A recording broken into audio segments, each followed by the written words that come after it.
Good evening बच्चों, आप सभी का एक बार फिर से स्वागत है आपके अपने चैनल हमसफ़र एकेडमी पर। आज हम लोग केमिस्ट्री का 10वां प्रैक्टिस सेट करेंगे। सभी बच्चे फटाफट से कनेक्ट हो जाइए, लिंक को शेयर कर दीजिए। 30 क्वेश्चंस के साथ हम आपके साथ फिर से उपस्थित हैं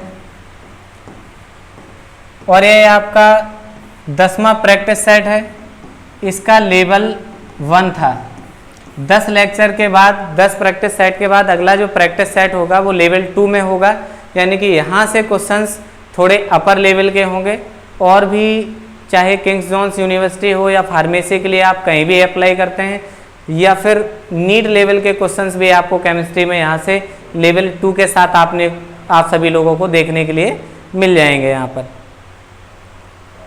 चलिए तो स्टार्ट करते हैं। पहला क्वेश्चन आपके सामने स्क्रीन पर है। अभिक्रिया K2Cr2O7 plus 4H positive plus X लिखा हुआ है।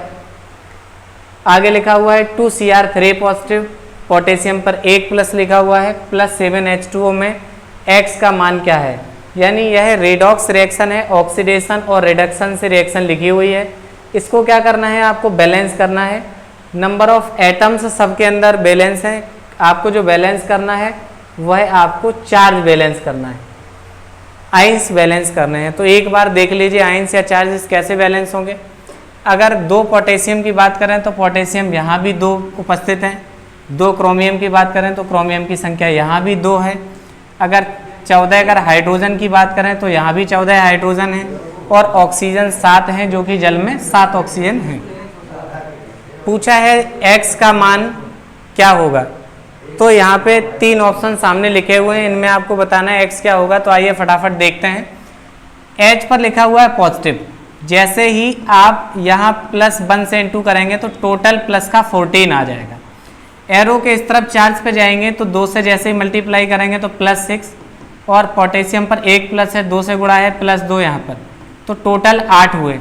इधर प्लस का 14 है, प्लस का 8 है और x की जगह क्या जोड़ दिया जाए कि 14 8 के बराबर हो जाए। अगर इस जगह पे +6 इलेक्ट्रॉन, चूंकि इलेक्ट्रॉन माइनस का होता है, जैसे ही 14 में आप 6 इलेक्ट्रॉन जोड़ेंगे यानी कि 6 माइनस हो जाएगा और प्लस का 8 बच जाएगा, चार्ज बराबर हो जाएगा।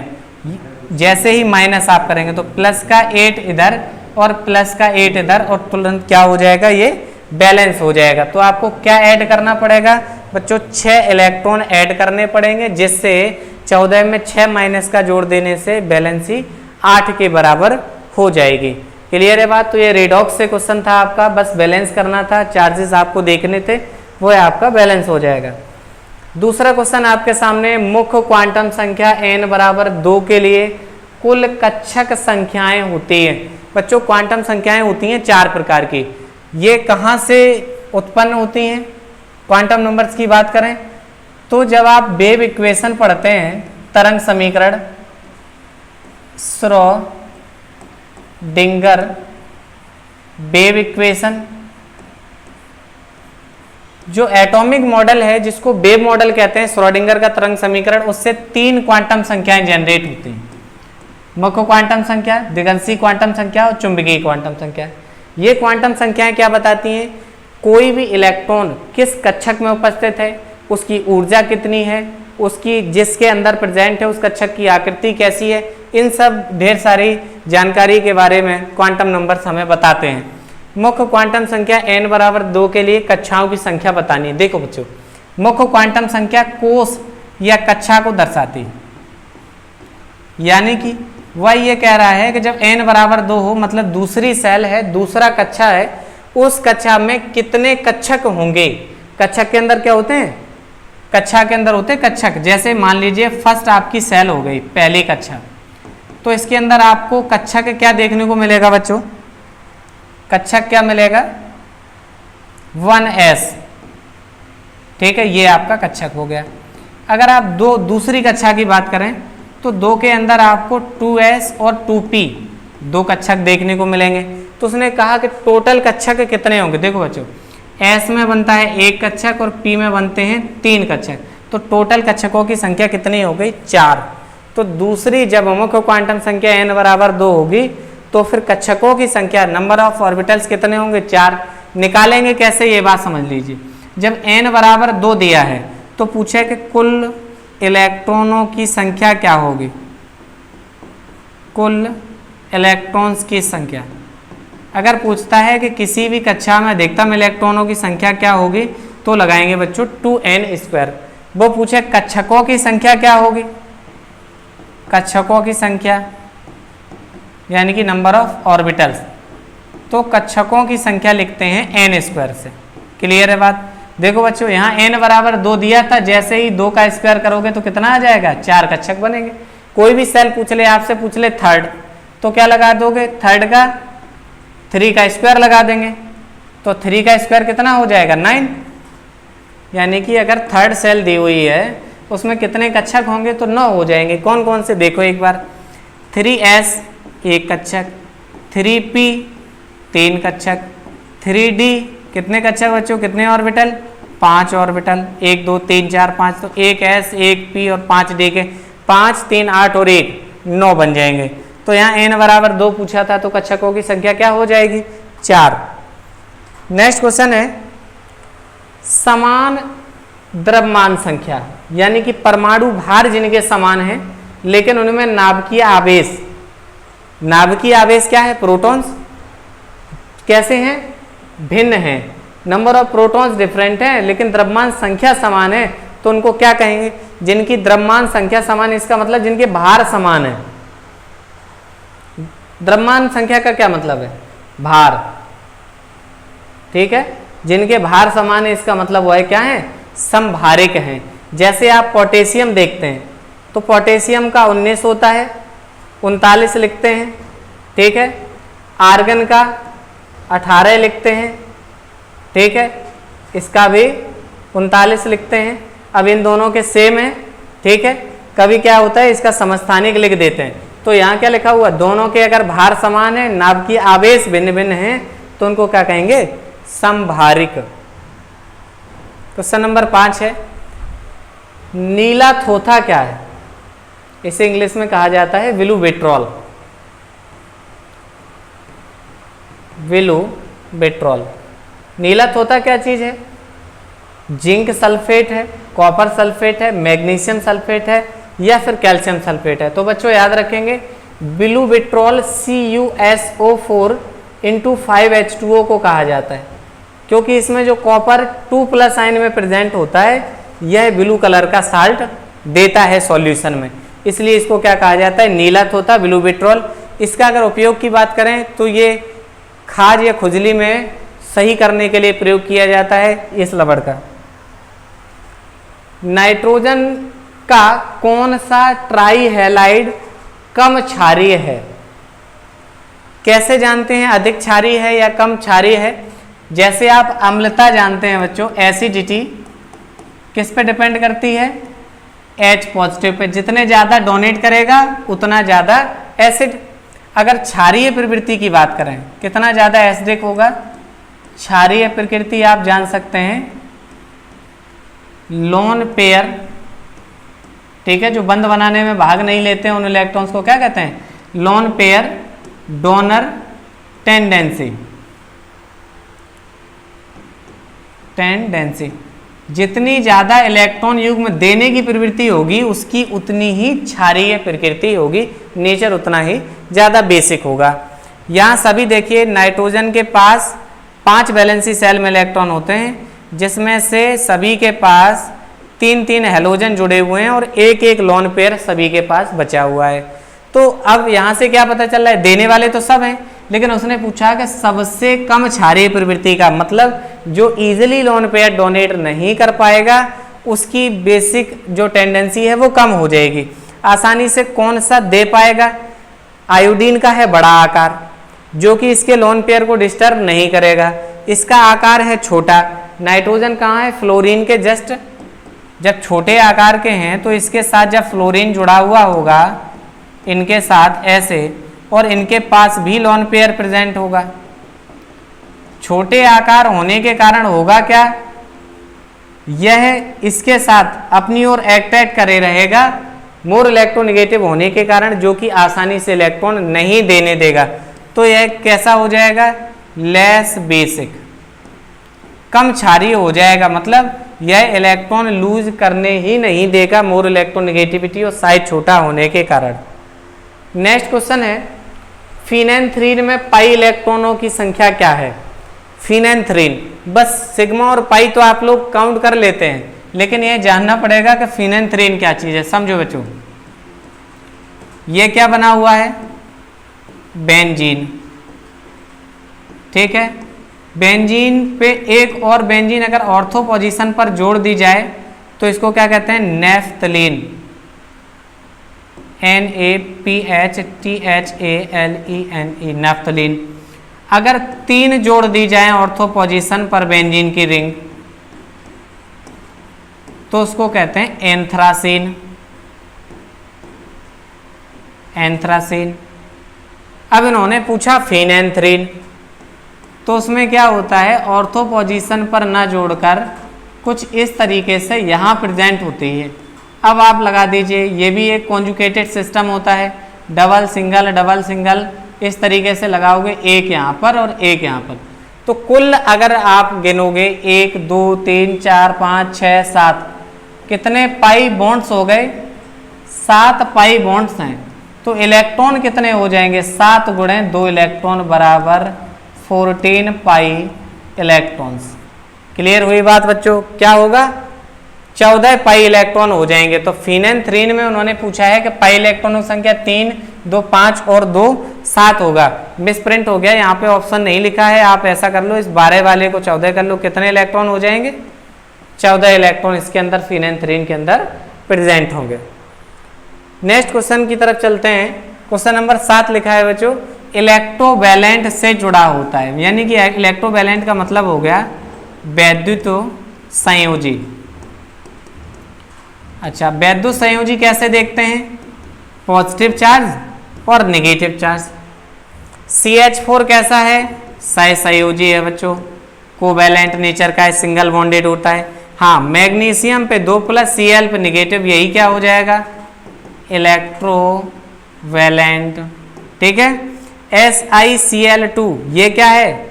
SiCl2, इसके पास भी क्या बच जाएगा? 4 इलेक्ट्रॉन होते हैं, 1 लॉन पेयर बच जाएगा। BF3 में भी क्या होगा? लो भाई, सभी सिंगल से जुड़े हुए हैं कुछ इस तरीके से, ठीक है। तो इलेक्ट्रोवैलेंट उन्होंने पूछा था, बाकी के सभी में इलेक्ट्रॉनों का साझा हो रहा है और यहाँ पर 1 इलेक्ट्रॉन डोनेट कर रहा है, ठीक है। इतनी बार क्लियर हुई सब लोगों को? बना लीजिए एक बार आप इसको, ठीक है। नेक्स्ट क्वेश्चन की तरफ चलते हैं। क्वेश्चन नंबर 9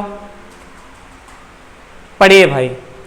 परम, एक स्टेटमेंट दिया है, परम शून्य ताप पर एक संपूर्ण शुद्ध क्रिस्टल की एंट्रोपी शून्य है, ठीक है। ये स्टेटमेंट खत्म होता है। कथन ऊष्मागतिकी के किस नियम के अनुरूप है?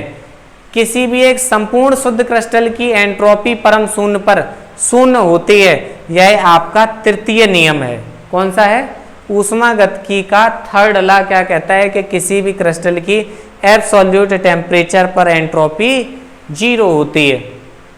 नेक्स्ट क्वेश्चन है बच्चों, खाने का सोडा यानी कि बेकिंग सोडा की बात कर रहा है, का रासायनिक नाम क्या है? कौन सा है? Sodium chloride, sodium bicarbonate, sodium hydroxide, sodium carbonate. तो खाने का सोडा क्या होता है? Sodium bicarbonate. क्या है फॉर्मूला? NaHCO3। रासायनिक भाषा में कैसे पढ़ोगे? हाइड्रोजन को बाई कह देते हैं, ठीक है, नहीं कहते हैं, ऐसे पढ़ोगे sodium hydrogen carbonate. Next question है, पीएच पूछा है, मतलब एसिडिटी से क्वेश्चन है। हाइड्रोक्लोरिक एसिड क्या होता है बच्चों? HCl के 0.001 मोलर बिलियन का पीएच क्या होगा? तो पीएच के लिए फॉर्मूला सीखो बेटा। पीएच इक्वल टू होता है -log H10 hydrogen ion concentration. सभी लोगों ने पढ़ रखा होगा बच्चों। और इसके अलावा हाइड्रोजन आयन कंसंट्रेशन दी हो तो पीएच आप डायरेक्ट निकाल सकते हैं 10⁻⁻⁻ का पीएच लिखकर। 2 फॉर्मूले आपके पास हैं। यह HCl जब वियोजित होगा तो क्या देगा? Hydrogen ion. यानी यहाँ जो कंसंट्रेशन दे रखी है वह सब हाइड्रोजन आयन की ही कंसंट्रेशन है। इसको सर पावर के टर्म में लिखा जा सकता है क्या? जी हाँ, ये दशमलव लगा हुआ है 1 into, या सीधा सीधा इसको लिख दो 10 to पावर 1 2 3 10 पे पावर माइनस की 3 के बराबर हो जाएगा। एक गुणा करके लिख दो या नहीं लिख दो तब भी क्या बनेगी संख्या? 10 पे पावर माइनस की 3। पीएच पूछा है, डायरेक्ट आप फॉर्मूला लगा सकते हैं। हाइड्रोजन आयन कंसंट्रेशन बराबर लगा दीजिए 10 पे पावर माइनस की पीएच। दोनों के हर समान है। जैसे ही आप घातों की आप तुलना करेंगे तो माइनस का 3 बराबर माइनस का पीएच, और दोनों तरफ से पीएच कैंसिल हो जाएगा तो क्या हो जाएगा? पीएच बराबर 3। क्या आ जाएगा आंसर? PH equal to 3। इसका मतलब ये जो सॉल्यूशन है कैसा होगा? नेचर में एसिडिक होगा, 7 से बहुत काफ़ी नीचे है। नेक्स्ट क्वेश्चन है, NH4OH में क्या मिलाएं जिससे इसका pH अपरिवर्तित रहे? ठीक है, pH अपरिवर्तित रहे, इसका मतलब क्या कि pH में कोई परिवर्तन नहीं होना चाहिए। तो CHCl3, NH4OH, CH3OH, NaCl, ठीक है, ये आपको 4 दे रखे हैं। क्या मिलाएं जिससे pH अपरिवर्तित रहे? अगर pH नहीं बदले तो ऐसे सॉल्यूशन को आप क्या कहते हैं? Buffer solution. क्या कहते हैं? Buffer solution. बफर सॉल्यूशन कब बनते हैं? याद रखिए, वीक एसिड कोई है आपके पास प्लस साल्ट, उसी वीक एसिड और वीक एसिड का साल्ट, या फिर आप रखिए क्या आपके पास वीक बेस प्लस साल्ट और उसी का साल्ट होना चाहिए। चलो भाई, आपका NH4OH है, वीक बेस दे रखा है, ठीक है, और उसमें क्या मिला दिया जाए? NH4OH तो है ही है, NH4Cl मिला दिया जाए। क्या लिख दो बच्चों? NH4Cl, ये इसका साल्ट होगा क्योंकि NH4 का कोई भी साल्ट नहीं दे रखा है। तो ये ऑप्शन मिसप्रिंट है। इसमें क्या होना चाहिए कि एक वीक बेस है और वीक बेस का ही साल्ट होना चाहिए। तो आपका ये हो गया वीक बेस, और इसी का अगर आप साल्ट बनाएंगे तो ये आयन जरूर प्रेजेंट होना चाहिए। तो किसमें प्रेजेंट है? NH4 में। OH छोड़ के कोई भी साल्ट बना दो तो उसकी जगह पे हमने Cl या Br या कुछ भी ले लो। तो जो NH4Cl है और NH4OH है, अगर इन दोनों को ऐड कर दिया जाए तो वह क्या बना देंगे? Buffer solution. तो यही कहते हैं कि क्या चीज़ मिल जानी चाहिए। तो इन दोनों में अगर NH4 में जैसे ही NaCl मिलाते हैं तो वह बफर सॉल्यूशन बना लेगा। ठीक है, नेक्स्ट क्वेश्चन चलते हैं। एक प्रथम कोटि की अभिक्रिया में 50 सेकंड में एक पदार्थ की सांद्रता प्रारंभिक सांद्रता की आधी रह जाती है। वेग स्थिरांक बताइए क्या होगा? अगर फर्स्ट ऑर्डर की रिएक्शन अगर दे रखी है तो rate constant K equal to क्या होता है बच्चों? 0.6932 डिवाइड बाई टी हाफ। क्या पूछ लिया? रेट कांस्टेंट रख दीजिए। K equal to 0.6932 divide by कितना रख देंगे? 50। इसको कैलकुलेट करिए। जैसे ही जीरो डिवाइड करोगे 0.06932 डिवाइड बाई 5, काटिए इसको 0 5 और उसके बाद ये आ जाएगा। अब इसको क्या लिखना है? पावर के टर्म में लिखना है। तो लिख दीजिए 1.38 इंटू 10 टू पावर -2। ठीक है, क्या लिखा हुआ है? 1.20, 1 into 10 to power -2, 1.38 into 10 to power -2 पर सेकेंड हो गया। क्लियर है बात? नेक्स्ट क्वेश्चन चलते हैं। क्वेश्चन नंबर 14 है, KCl के 100 ml 1 मोलर विलयन में मोलों की संख्या क्या होगी?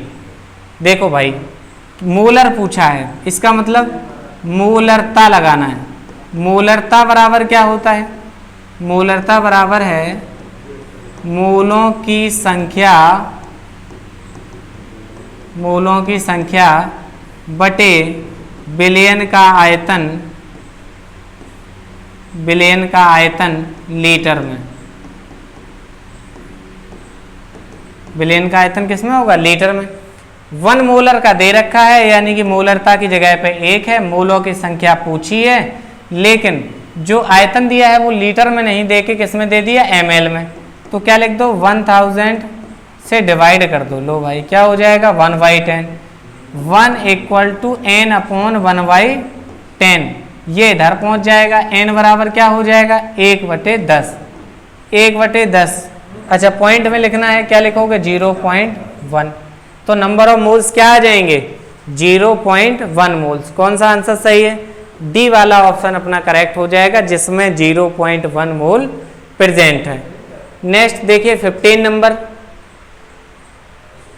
कोलाइडी कणों का आकार बढ़ने पर ब्राउनी गति कम होते हैं, ब्राउनी गति बढ़ते हैं, अप्रभावित रहते हैं, कम या ज़्यादा कुछ भी हो सकती है। तो भाई ब्राउनी गति क्या होती है, जैसे मान लीजिए कोलाइडी विलयन आपके पास प्रेजेंट है, तो कर कहीं यहीं भाग रहे, कहीं वहाँ भाग रहे, यहाँ भाग रहे, इस तरीके से इधर उधर जो जिगजैग मोशन होता है, यानी जो टेढ़ी मेढ़ी कोलाइडी कणों की गति करने की स्थिति है, वह क्या कहलाती है, ब्राउनी गति। ठीक है, क्या कहलाती है, ब्राउनी गति।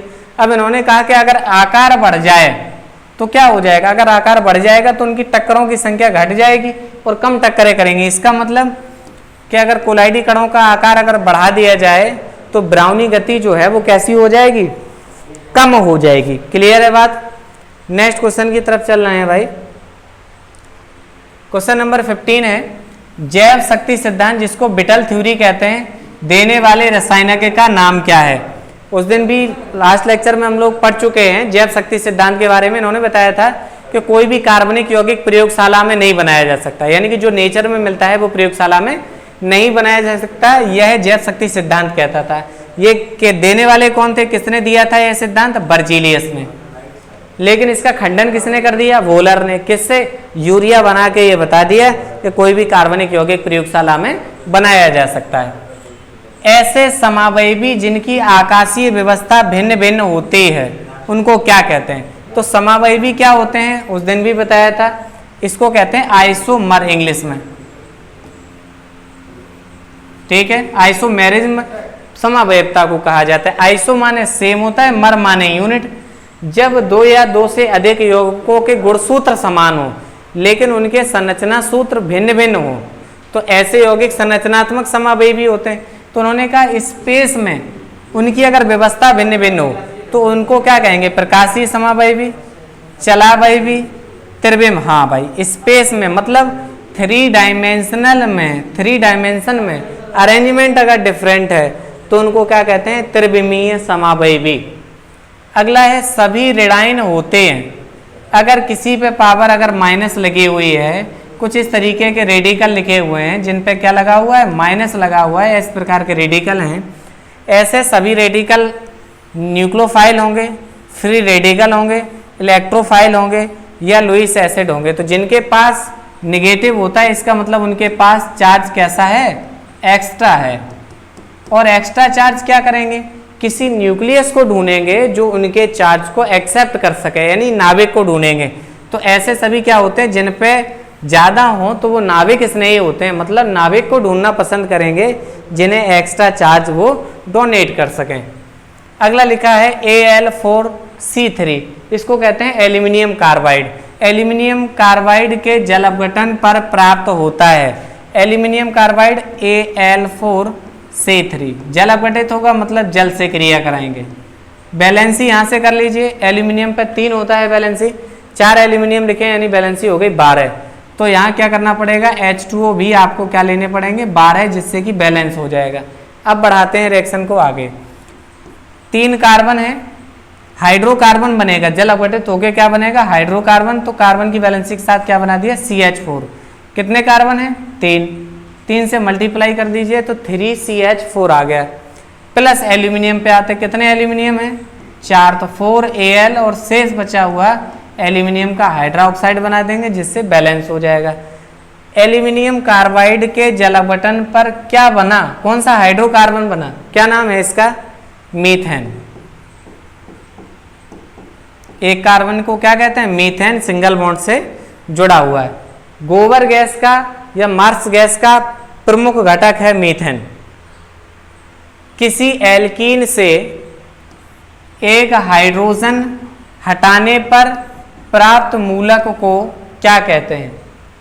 ठीक है, जैसे ये लिखा हुआ है C2H4 और एक लिखा हुआ है C2H6।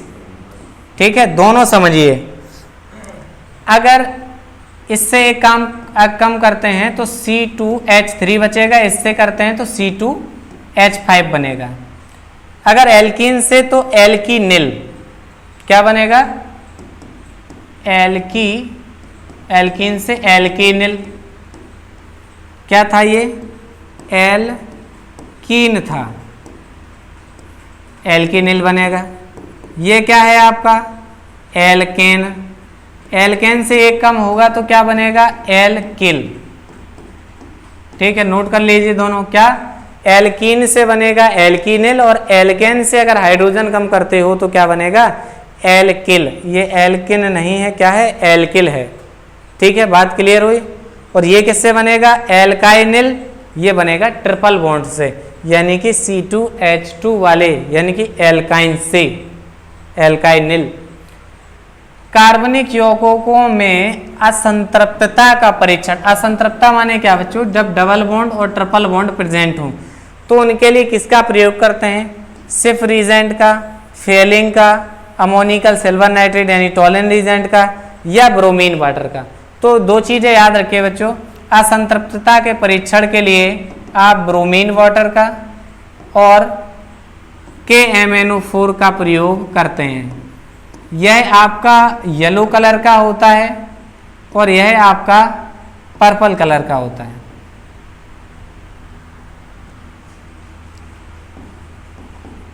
ठीक है, अब होता क्या है, ये जब जैसे ही मिलाए जाते हैं किसी के साथ, ये दोनों ही असंतृप्तता का परीक्षण देते हैं। यहां क्या पूछा है? कौन देगा? तो ब्रोमीन देगा। देख लो भाई कैसे देगा। अगर मान लीजिए आपके पास एल्कीन प्रेजेंट है, जैसे ही आप Br2 से रिएक्शन कराएंगे तो इस पर Br जुड़ जाएगा और एक इस पर Br जुड़ जाएगा, और यहाँ क्या होगा? 1 2 3 4, यह सिंगल में परिवर्तित हो जाएगा। और इसका जो येलो कलर था ब्रोमीन वाटर का, Br2 का, इसका येलो कलर क्या हो जाएगा? डिसअपीयर हो जाएगा। पहचान समझ गए आप लोग? अनसैचुरेशन का टेस्ट कौन देता है? ब्रोमीन वाटर देता है या KMnO4 देता है। क्या करते हैं? जैसे ही उसमें मिलाते हैं, मिला देने के बाद दोनों से ही क्या होता है? योगात्मक उत्पाद बनता है, जिससे उसका रंग उड़ जाता है और हम जान लेते हैं कि वह यौगिक असंतृप्त है, यानी कि डबल या ट्रिपल बॉन्ड उसमें प्रेजेंट है। अगला लिखा हुआ है एल्काइन, यानी कि जब दो कार्बन परमाणुओं के बीच में ट्रिपल बॉन्ड उपस्थित होता है तो उसको क्या कहते हैं? एल्काइन। का जनरल फॉर्मूला क्या है? सामान्य सूत्र क्या है? देखो बच्चों, एल्काइन का सभी जानते हैं CnH2n-2 होता है। +2 किसके लिए होता है? एल्केन के लिए होता है। और दुगना किसके लिए होता है? एल्कीन के लिए होता है। क्लियर हुई बात सभी लोगों को? ये एल्केन के लिए है, ये एल्केन के लिए है, ये एल्कीन है, और तीसरा क्या है? एल्काइन पूछा है, यानी कि ट्रिपल बॉन्ड जिसमें प्रेजेंट है वह आपका एल्काइन होता है। निम्न में कौन सा अपइटपोज रोधी कारक है, यानी कि नॉकिंग रीजेंट? NOCKING, knocking. अपस्फोटन की क्रिया क्या होती है? जब स्वतः चलित इंजन जो होते हैं, जैसे मोटरसाइकिल, डीजल या पेट्रोल वाली जो गाड़ी है, उनके अंदर जो ईंधन जलता है, जब कभी पूरा दहन नहीं हो पाता है तो वह निष्कासन के रास्ते से सीधा निकलने लगता है। तो इस क्रिया को क्या कहा जाता है? नॉकिंग। इसमें इंजन आवाज भी करने लगता है। तो क्या मिलाया जाता है जिससे नॉकिंग की क्रिया रुक जाए? तो उसके लिए एंटी नॉकिंग एजेंट मिलाना पड़ेगा, और वह आपका टेट्रा एथिल लेड जो है, ठीक है, टेट्रा एथिल लेड यानी कि PB, टेट्रा एथिल यानी C2H5 का 4 PB, यह आपका टेट्रा एथिल लेड हो गया, और वह एंटी नॉकिंग एजेंट है जो कि नॉकिंग की रिएक्शन को रोक देता है। तो आंसर क्या सही हो जाएगा? सेकंड।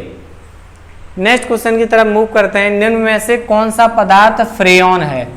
आप सभी जानते हैं क्लोरोफ्लोरोकार्बन्स को फ्रेयॉन्स कहते हैं। इन गैसेस का उपयोग एसी वगैरह में किया जाता है, यानी कि ठंडे करने के लिए प्रयोग करते हैं। ओजोन परत की क्षरण के कारण भी फ्रिक्वेंस होते हैं। एसी से जो गैस निकलती हैं वह ओजोन परत को नुकसान पहुंचाती हैं। तो फ्रेओन्स जो हैं वो क्या हैं, क्लोरोफ्लोरोकार्बन है।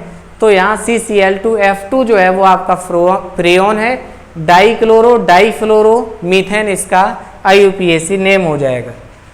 क्वेश्चन नंबर 24 है, क्लोरोफॉर्म तथा Cl2 की क्रिया कराने पर प्राप्त होता है। तो क्लोरोफॉर्म का फॉर्मूला क्या है बच्चों, CHCl3 है आपका क्लोरोफॉर्म हो गया।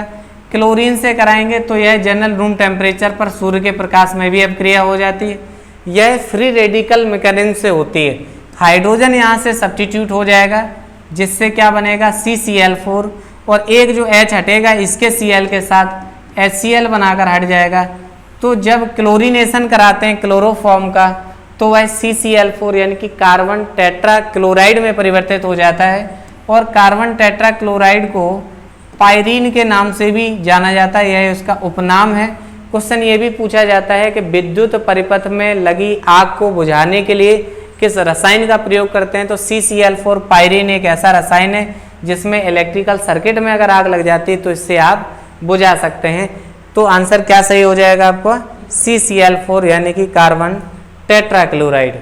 नेक्स्ट क्वेश्चन है, वह एल्कोहल जिसमें सिंगल बॉन्ड OH समूह वाले कार्बन परमाणु पर 2 एल्किल ग्रुप जुड़े होते हैं क्या कहलाता है। ध्यान से समझिएगा, एक कोई कार्बन है आपके पास जिसमें 2 एल्किल ग्रुप जुड़े हुए हैं और उसी कार्बन पर आपका OH प्रेजेंट है, तो कह रहे हैं तो जुड़ा होता है, तो ऐसे एल्कोहल को क्या कहते हैं। जिस कार्बन पर OH जुड़ा हुआ है वह कार्बन अगले 2 कार्बन से जुड़ा हुआ है, तो ऐसे एल्कोहल को आप सेकेंडरी एल्कोहल यानी कि द्वितीयक एल्कोहल के नाम से जानते हैं। तो आंसर क्या सही हो जाएगा, 25 का B। नेक्स्ट क्वेश्चन है, निम्न में कौन सा यौगिक निश्चेतक के रूप में प्रयोग किया जाता है। निश्चेतक का मतलब है एनेस्थीसिया, यानी कि जो बेहोशी ला देते हैं शरीर में उनको निश्चेतक कहा जाता है। तो एथिल एसीटेट, ईथर या एथिल एल्कोहल या कार्बन टेट्राक्लोराइड। अगर कार्बन टेट्राक्लोराइड की जगह CHCl3 लिखा होता तो यह निश्चेतक के रूप में प्रयोग करता है, लेकिन इसमें पूछा है कौन से हैं। तो जो ईथर हैं, ईथर में भी आप समझ लीजिए जो साइक्लिक ईथर हैं जिनको एपॉक्साइड कहा जाता है, ऐसे ईथर ऐसे लिख देंगे आप साइक्लिक ईथर। ये ईथर जो हैं वो निश्चेतक की तरह काम करते हैं, तो निश्चेतक की तरह साइक्लिक ईथर करते हैं। यहाँ केवल ऑप्शन में क्या दे रखा है, ईथर होना क्या चाहिए था, साइक्लिक ईथर। तो आप लोग याद करेंगे क्लोरोफॉर्म और ईथर दोनों ही आपके क्या हैं, एनेस्थीसिया है। एल्डिहाइड और कीटोन के समान सूत्र होते हैं, समान होते हैं, असमान होते हैं, अनिश्चित होते हैं, उपर्युक्त सभी के। समझिए भाई, अगर कोई एल्डिहाइड प्रेजेंट है तो उसमें C डबल बॉन्ड के साथ O प्रेजेंट होगा और 2 कार्बन की वैलेंसी में से एक वैलेंसी हाइड्रोजन से संतुष्ट होगी। अगर कीटोन है तो उसमें डबल बॉन्ड से O जुड़ा हुआ होगा, यानी कि कॉमन जो चीज़ है वो C डबल बॉन्ड से O, C डबल बॉन्ड से O है। इसका मतलब हम कह सकते हैं कि एल्डिहाइड और कीटोन के दोनों के जो जनरल फॉर्मूले हैं या उनका जो क्रियात्मक समूह है वह कैसे होते हैं, दोनों के समान होते हैं, क्योंकि वह अनसैचुरेटेड फॉर्म शो करते हैं। एक एस्टर के जल अपघटन पर प्राप्त होता है। एस्टर, एस्टर क्या चीज़ है, एक ऐसा रसायन है जो पके फलों से, ठीक है, पके फलों से जो खुशबू आती है वह किसकी होती है, एस्टर की होती है। अब आप देखिए कि जल अपघटन से क्या प्राप्त होता है, पूछा है CH3COOC2H5। अगर इसका नाम लिखें तो ये एथिल, यह है आपका एसीटेट, एथिल एसीटेट हो गया। इसका जल अपघटन कराया, H2O लिखा, या इसको HOH लिख सकते हैं। तो यह CH3COO यहाँ से इस तरीके से टूटेगा, तो है CH3COOH प्लस C2H5OH में टूट जाएगा। अब आपसे पूछते हैं कि वो जल अपघटित होकर एल्कोहल देता है, केवल अम्ल देता है, एक अम्ल और एल्कोहल देता है, या हाइड्रोकार्बन तथा अम्ल देता है। तो आपने अभी क्या देखा, एक एसिड दिया यानी कि COOH बना, दूसरा आपका एल्कोहल बना। तो एस्टर्स जल अपघटित होकर क्या देते हैं, एक एसिड देते हैं और एक एल्कोहल देते हैं। नेक्स्ट क्वेश्चन है, भोपाल गैस त्रासदी में ऋषि गैस थी, जो गैस रिस्क रही थी वहाँ पे जिससे इतनी बड़ी दुर्घटना हुई, वह गैस कौन सी थी? उसको शॉर्ट में MIC मिक कहा जाता है, मिथाइल आइसोसाइनेट। क्या है? Methyl isocyanate. कुछ इस तरीके से लिखा जाता है CH3NCO। ठीक है, मिथाइल आइसोसाइनेट का रिसा हुआ था, ना कि साइनाइड का हुआ था। नेक्स्ट क्वेश्चन है, सोडियम बेंजोएट को सोडा लाइम के साथ गर्म करने पर बनता है। सोडियम बेंजोएट क्या है बच्चों? एक परिरक्षक है, प्रिजर्वेटिव है। अचार या खाद्य पदार्थ खराब नहीं हो उसके लिए जिस केमिकल का प्रयोग करते हैं वह बेंजोएट है। अब इन्होंने पूछा सोडियम बेंजोएट है तो बेंजीन की रिंग पर COO और Na, यानी बेंजोइक एसिड पर H हटा के Na लगाया तो सोडियम बेंजोएट हो गया। कह रहे हैं सोडा लाइम, तो सोडा लाइम सोडियम हाइड्रोक्साइड और कैल्शियम के ऑक्साइड का मिक्सर होता है। जैसे ही आप इसको ट्रीट कराएंगे तो यह क्या बनाएगा, यहाँ से इस तरीके से, ये लीजिए क्या बना, Na2CO3, एक ऑक्सीजन यहाँ से, दो यहाँ से, यानी कि बना CO3 प्लस बेंजीन की रिंग पर एक बचा हुआ H आ गया, यानी कि यह बन गई आपकी C6H6। तो इन्होंने क्या बोला, सोडियम बेंजोएट को सोडा लाइम के साथ गर्म करने पर बनता है बेंजीन, बेंजोइक एसिड, मीथेन या टालवीन। तो क्या बनते हैं, जैसे ही सोडियम बेंजोएट को सोडा लाइम के साथ गर्म करते हैं तो बेंजीन प्राप्त होती है। तो इस प्रकार यहाँ पर आपके 10 प्रैक्टिस सेट समाप्त होते हैं जो कि लेवल 1 के थे। अब इसके बाद आपको जो नेक्स्ट आपको प्रैक्टिस सेट्स मिलेंगे वो लेवल 2 के साथ होंगे, इससे थोड़ा सा उसका लेवल ऊपर होगा। आने वाली सभी परीक्षाओं के लिए बहुत ज़्यादा महत्वपूर्ण आने वाली सीरीज होगी। आप सभी लोग इसी तरीके से हमसफर एकेडमी के साथ जुड़े रहिए, चैनल को सब्सक्राइब करिए, अपने दोस्तों के साथ भी शेयर करिए जिससे उन सभी लोगों को इस चीज़ का फायदा हो सके। बहुत बहुत धन्यवाद।